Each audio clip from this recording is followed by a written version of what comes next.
Wow, man. Wow. God damn, man. Yeah. Even though I got my prediction wrong on this fight, I'm still astonished. Very astonished. And I'm still in shock, believe it or not. Dmitrii Bivol beat the odds. He beat everybody, man. Literally beat the whole establishment. He literally beat the system, the machine. God damn, man. Like Dmitry Bivol like performed very well. Never never seen Canelo put in those type of predicaments where like he had to throw a lot of punches. But let's break the fight down as much as I could, as much as I can right now, because I gotta get busy later on. So Canelo takes the first loss in the last 9 years of his career. This is his second loss. First loss was Floyd Mayweather back in 2013, very end of 2013. Um, and he's been known as this fighter that's improved since then. But the improvements that he's made were very different. You know what I mean? Like it wasn't like in the areas that he needed to improve because he still had those issues like going into like other fights, with boxers that can move very well and somebody that could actually take some of his power and nullify him with a jab. Like the jab, I think was like one of the main issues that he's always had. He was getting out jabbed by Golovkin. He was having trouble with the jab against Floyd Mayweather. Obviously, Floyd Mayweather used a bunch of other tools, man, but the jab has always been like Canelo's main issue throughout his career.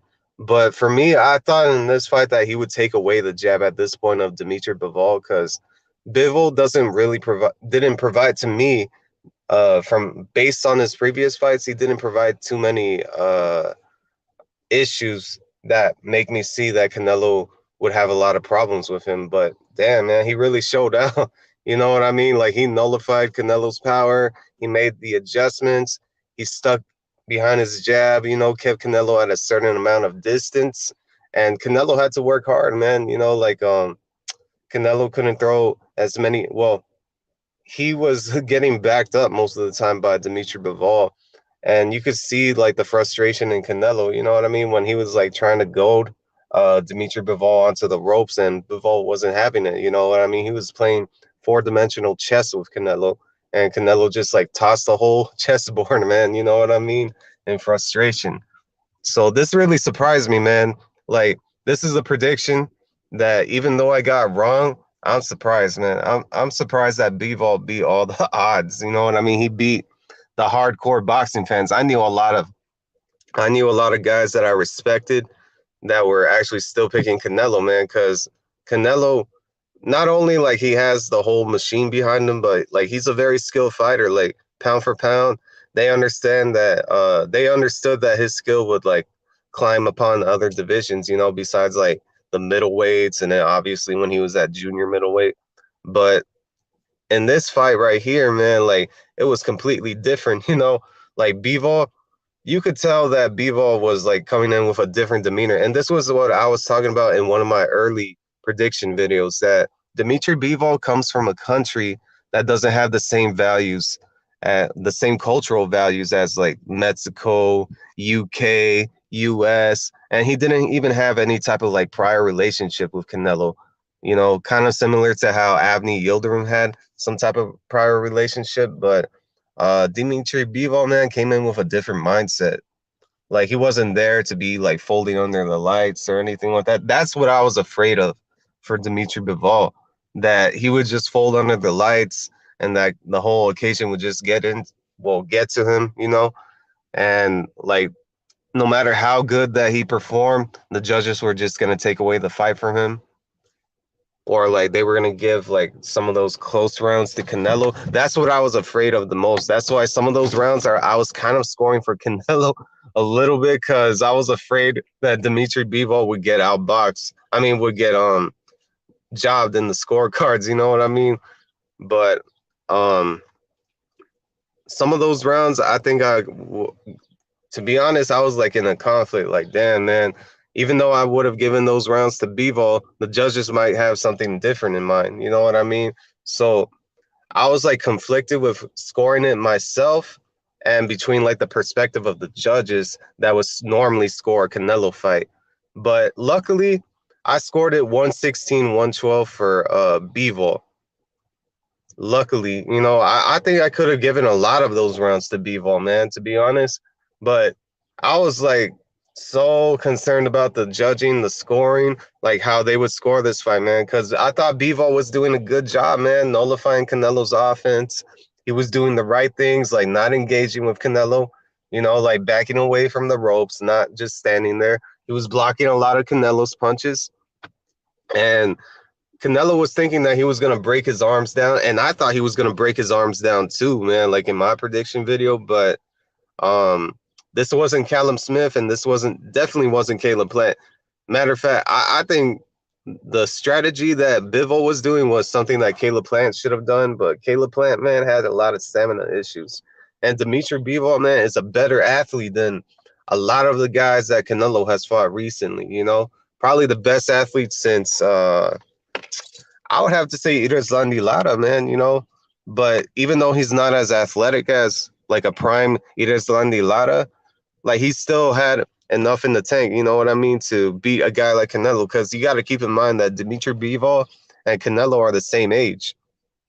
And Bivol was able to make some type of adjustments, against Canelo's uppercuts, the way that he was moving around and nullifying Canelo's offense. He made Canelo try to throw as many punches as he could, but Canelo was just tiring out, man. Like you could even see in the 12th round that Canelo was slouching, and every time that he took a step back from the inside, because he was trying to engage with Bivol on the inside, and then like as soon as he stepped back, man, like Bivol just like pieced him up with a combination. Like, goddamn, man.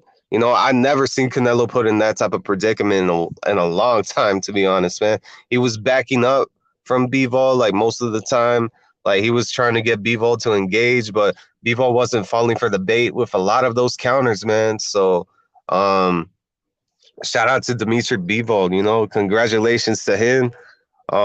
He's definitely bringing this back to Russia, you know what I mean? Like the whole victory. I don't know what's going to happen with this rematch, though. Like, I don't know, like, if Canelo's going to go straight for the Golovkin fight. It sounds like from the reports that I've been reading, the headlines, that Canelo still wants that rematch with Dmitrii Bivol. And he's probably just going to skip the whole Golovkin trilogy completely, man. So, yeah, it's going to be crazy, man, what's going to happen.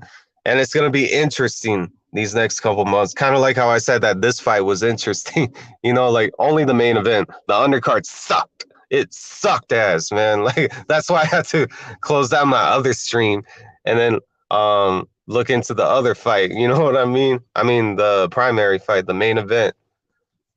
But what was I going to say? Yeah, it's going to be interesting to see like where Canelo goes from here, because Canelo has the option. He has a lot of options still, even though he lost to Dmitrii Bivol. He's still the undisputed champion at 168 pounds. And then he could also pursue a rematch with Dmitrii Bivol, but I don't know how deep that contract is. You never know what's going to happen. Like Dmitrii Bivol could end up taking this to Moscow due to some Russian like some Russian billionaire wants it over there. And then like Canelo has to fight him on his own turf. I'm like, I don't know, man. That could be a little dangerous, man. You know what I mean? For Canelo. So like Canelo would be like not in his comfort zone. Let's just say that if he has to go over there and fight in Russia, you know what I mean? So, but I'm looking to see like how Canelo would react in a rematch. You know what I mean? To his first loss like in the last 9 years since Floyd Mayweather, man. He hasn't lost since losing to Floyd Mayweather. And I want to make sure, like, I want to see how he's able to adjust. I mean, I don't know why I was just I had my mind blank right there. But I want to see how he's able to adjust in a rematch. Can he make adjustments? We'll find out, man, to a literal loss. I'm not talking about the whole Golovkin trilogy or Golovkin rematch and all that other bullshit, because that was a draw. Like the first fight was a draw. But I want to see how he reacts to a literal loss that he has to rematch and run it back. So that's the only interesting part. But he probably falls out the pound for pound list for those of you that still do that. You know what I mean? I stopped doing pound for pound lists just because, man. I thought it was stupid. Like everybody has so many lists and it's very subjective. So and then the lists keep on changing, and sometimes like the opponents that you see on the pound for pound list are not fighting enough to even formulate a pound for pound top 10 or anything like that. So Canelo, man, like I don't know what he should do, but like he's still the 168-pound champion at middleweight, at super middleweight, I mean. So he could still go down there and make defenses, as a undisputed champion. I don't think 175 pounds is a good idea. And anything beyond that, Canelo loses. I just have to say that. I don't like the idea of him going to cruiserweight or even challenging for the heavyweight title. Nah, that's already out of the question, man. 175 pounds is his cap. And matter of fact, I think his optimum weight is 168 pounds. 175, not anymore, man. Not anymore. Maybe against somebody like Kovalev, or he could probably sneak one in on I don't know who the other champions are besides Artur Beterbiev and Dmitrii Bivol, but he could probably be predict or getting the right opponent. Someone like an Anthony Yard or somebody along those lines like Zerto Ramirez that he could get away with at 175 pounds. But guys like Dmitrii Bivol that could box, and then especially Myris Bradis up there at cruiserweight, nah, man. Yeah, I think Canelo has already seen enough of those problems, especially after last night. But I just wanted to get this out there. You know what I mean? Shout out to Dmitrii Bivol, and shout out to everybody that got this prediction right. You know what I mean? Because I know a couple guys on YouTube, well, that I'm sub to on YouTube that actually got this right, man. Shout out to them. And it was very few, by the way, man. Everybody, including the hardcore boxing fans, I cannot stop to say this, that got this fight wrong, including myself, obviously. But everybody was picking Canelo against Dmitrii Bivol, man, because they saw how powerful the machine is, and they saw that Canelo's skill set was just too good, you know what I mean? And that Dmitrii Bivol's resume wasn't like on par enough for them to see him beating Canelo, you know what I mean? And it just goes to show you, man, that resume doesn't always win fights, Like, who did Dmitrii Bivol fight to actually give you an idea before facing Canelo that he could actually beat Canelo? And look what happened, man. Look what happened. So, sometimes it does matter. I mean, obviously, but you also have to keep in mind that you have to have the perfect game plan for these occasions. You know what I mean? You can't like do any type of flaws, can't fall for anything, you can't be mentally out of line. You can't be you can't be distracted or anything like that. But to keep it short, I'm already about to end this live, so appreciate y'all stopping by, and I'll probably talk about this more later. So until then, I'm out. Peace, and take care, y'all. Take care.